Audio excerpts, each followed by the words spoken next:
বন্ধুরা দেখলেন আমার মাছ রান্নাটা কমপ্লিট হয়ে গিয়েছে। ঘরের সামান্য কিছু মশলা দিয়ে কত সুন্দর রান্না করলাম।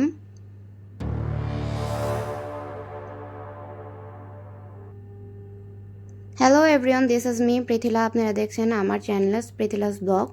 তো নিয়ে আসলাম নতুন একটি ভিডিও। আজকে রান্না করব রুই মাছ ঘরের সামান্য কিছু মশলা দিয়েই। তো আমি মাছটার মধ্যে হলুদ, লবণ, মরিচ এগুলো মাখিয়ে নিচ্ছি, ভাজবো মাছটার জন্য। তো কড়াইতে আমি তেল দিয়ে দিলাম। কড়াইটা ভালো করে গরম করে নিয়েছি, তেলটাও ভালো করে গরম হয়ে গিয়েছে। এখন আস্তে আস্তে আমি মাছগুলো ছেড়ে দিব। খুব সাবধানের সহিত মাছগুলো ছাড়বো, নয়তো তেল ছিটে আসতে পারে। তো একে একে আমি সবগুলো মাছ এখানে দিয়ে দিব।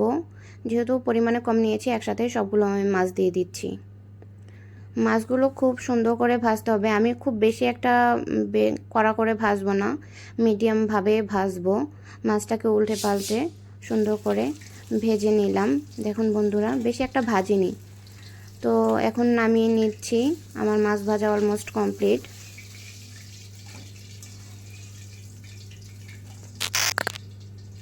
তো মশলা যেই ফোড়নটা দিব, তো এটার জন্য আমি নিয়েছি হলুদ, মরিচ, লবণ, ধনিয়া জিরা গুঁড়া আর একটু আদা বাটা। এটা আমি একটু সামান্য পানি দিয়ে মিক্সড করে নিচ্ছি। আর মানে ফোড়নে দিব গোটা জিরে আর তেজপাতা। তো এটা আমি ওই মাছের তেলের, যে মাছটা ভেজেছি কড়াইয়ের মধ্যে, ওটার মধ্যে দিয়ে দিলাম। তো এটা যতক্ষণ না একটু ভালো করে ঘ্রাণ ছাড়ছে ততক্ষণ একটু রাখবো। তারপরে সেই বাটা, যেই মশলাটা আমি পেস্ট করেছি জল দিয়ে, সেটা দিয়ে দিব। সাথে একটু পানি দিব, যাতে, যেহেতু গুঁড়া মশলা দিয়েছি, এটা পুড়ে যাওয়ার চান্স থাকে।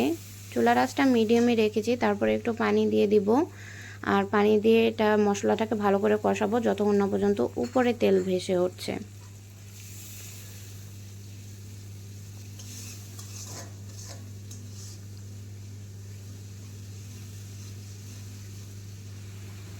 দেখলেন বন্ধুরা, আমার মশলাটার উপরে তেল ভেসে উঠেছে। এখন আমি ঝোলের জন্য জল দিয়ে দিচ্ছি। পরিমাণে অল্পই দিব, বেশি একটা ঝোল দিব না আমি। আর সাথে সাথে এটা ফুটেও উঠেছে কিছু সময় পর। তো আমি আস্তে আস্তে এখন মাছগুলো ছেড়ে দিব সেই ফুটন্ত ঝোলের মধ্যে।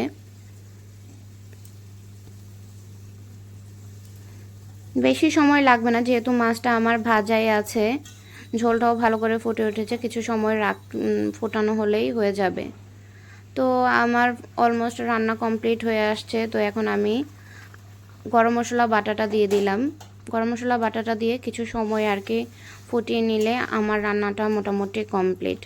এভাবে মাছগুলো একটু উল্টে পাল্টে দিতে হবে ভালো করে, যাতে মশলাগুলো সবগুলো মাছের গায়ে লেগে যায় ঠিকঠাক মতো। তো এরকম ভালো করে ফোটাতে হবে একটু। গরম মশলা দিয়েছি যেহেতু, বেশি সময় রাখবো না, 5 মিনিটের মতো রেখে আমি মাছটা নামিয়ে নিয়েছি। দেখলেন বন্ধুরা, কত সুন্দর একটা কালার এসেছে এই নর্মাল মশলা দিয়ে।